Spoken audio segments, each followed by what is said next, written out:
नमस्कार प्रिय दर्शकों, आप देख रहे हैं ज्योतिष मंत्रा। प्रिय दर्शकों, पूर्व में मैंने 2 पाठ दिए हैं हनुमान जी महाराज के।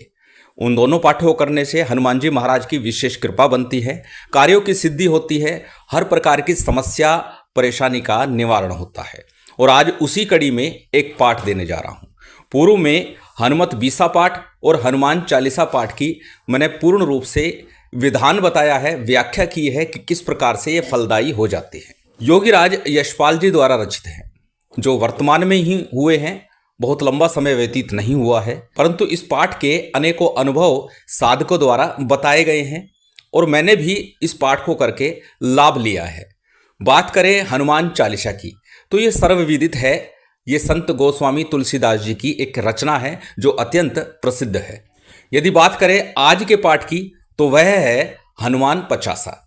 हनुमत पचासा ये पाठ है। ये एक प्रसिद्ध कवि हुए हैं, राम भक्त हनुमान भक्त रहे हैं, कवि मान। उनकी ये कृति है, उनकी ये रचना है। और इस पाठ के भी भक्तों के अपने अनुभव हैं और प्रत्यक्ष अनुभव देखे गए हैं। इस पाठ के विषय में कहा जाता है कि जीवन की 50 समस्याओं का एक ही समाधान हनुमत पचासा। जिस प्रकार हनुमान चालीसा श्रेष्ठ पाठ कहा जाता है और निश्चित उसका लाभ प्रत्यक्ष देखा गया है। हनुमत बीसा पाठ के लाभ मैंने स्वयं अनुभव किए हैं और निश्चित लाभ हुए हैं। प्रिय दर्शकों, मूल कारण होता है कि जब हम श्रद्धा विश्वास के साथ, पूर्ण मनोभाव के साथ, भगवान पर पूर्ण श्रद्धा विश्वास रखते हुए जब कोई कार्य करते हैं, पाठ करें, मंत्र करें, अनुष्ठान करें, तो निश्चित उसका लाभ प्राप्त होता है। संशय का स्थान नहीं है। यदि मन में संशय है तो निश्चित ही कहीं ना कहीं फिर वो कार्य अपूर्ण रह जाता है। इसीलिए कहा जाता है कि संशय सबको खात है, संशय सबको मूल। कि संशय सब खत्म कर देता है। संशय आ गया तो वो कार्य वैसे ही खराब हो जाता है। इसीलिए पॉजिटिविटी, सकारात्मकता बहुत जरूरी होती है। जब हम पाठ कर रहे हैं, मंत्र जाप कर रहे हैं, तो ये मान करके चले कि हमारा कार्य निश्चित तौर पर पूरा होगा। कई बार तो कुछ साधक आजमाने के लिए ये पाठ कर लेते हैं। कोई भी पाठ हो, मंत्र जाप हो, सिर्फ आजमाने के लिए, चलो देखता हूं इससे कुछ होता है या नहीं होता है। तो निश्चित मान लीजिएगा कुछ नहीं होगा, क्योंकि भक्ति का मार्ग श्रद्धा और विश्वास के ऊपर टिका हुआ है। यदि मानो तो देव, न तो पत्थर है। और दूसरा मत यहां पर यह भी है कि यदि हम नहीं मानेंगे तो उन चीजों का अस्तित्व समाप्त नहीं हो जाएगा। चीजें तो रहेंगी, हमारे मानने और ना मानने से कोई प्रभाव नहीं पड़ता।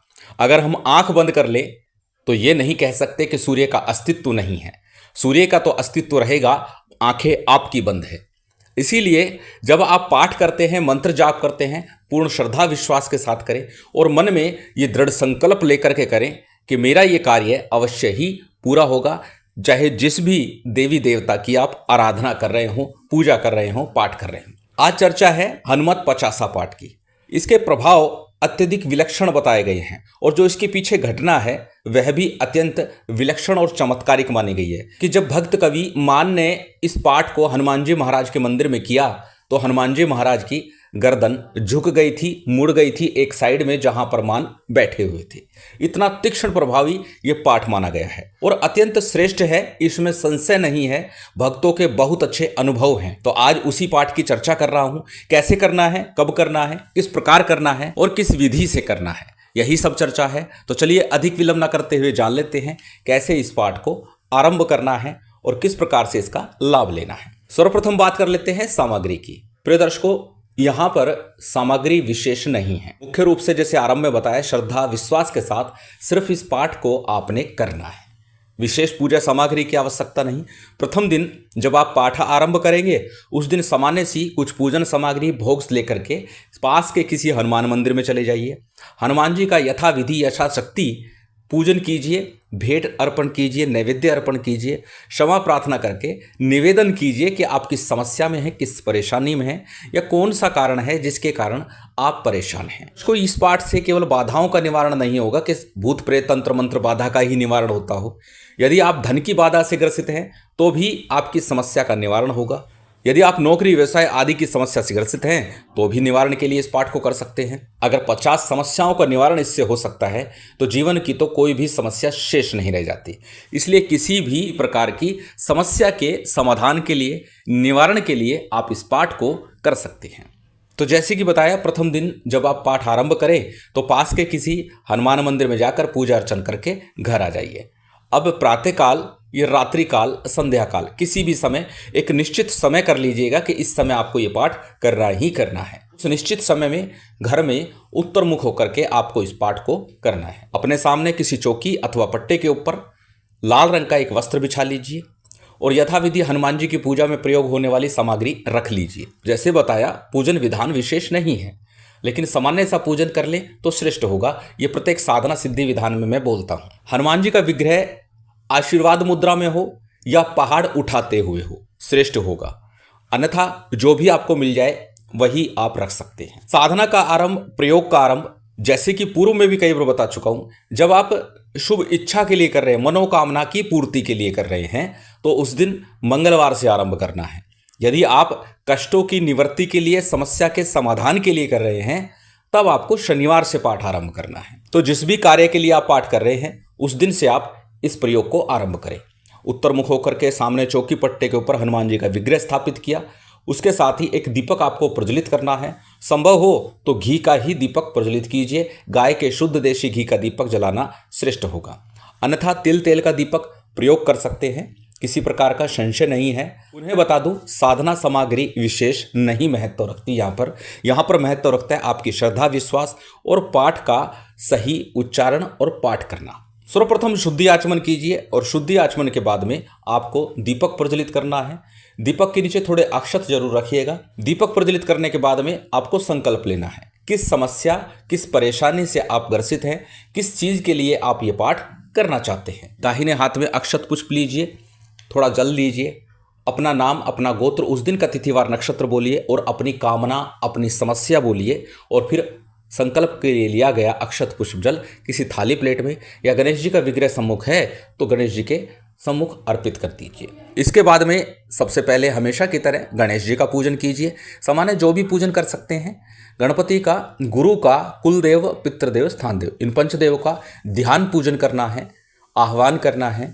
अक्षत के माध्यम से ही कर दीजिए, विशेष करने की आवश्यकता नहीं है यदि सामग्री आपके पास नहीं है। पंचदेवों के पूजन के बाद में सीताराम जी का पूजन कीजिए, हनुमान जी महाराज का पूजन कीजिए, शंकर भगवान का सामान्य सा पंचोपचार विधि से जो भी संभव हो पूजन कर लीजिए और साथ ही हमेशा की तरह भैरव जी का पूजन अवश्य कीजिए। ये सामान्य सा पंचोपचार रीति से यदि आप पूजन कर सके तो ठीक, अन्यथा मात्र गुरु गणेश का वंदन करके आप इस पाठ को आरंभ कर सकते हैं।